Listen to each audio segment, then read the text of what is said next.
Šta si napravio s novcima koje si... Dao sam ih sve. Znači sve novce sam podijelio, starcama sam ostavio firmu u Hrvatskoj, Muniru sam ostavio partneru firmu u Turskoj, predsviko kartice, predsviko osobnu iskaznicu, znači sve dokumente.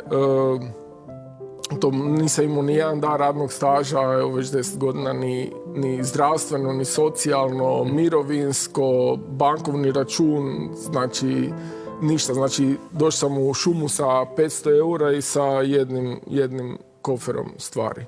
Zašto šuma? Tamo je sve. Tamo je izvor života. Ne mora biti nužno šuma. Meni je šuma. Može biti i uglavnom priroda. Znači vi tamo imate i vodu, imate hranu, imate energente, znači možete se zagrijati i tako dalje. Znači sve je dostupno, nadohvat ruke i besplatno je.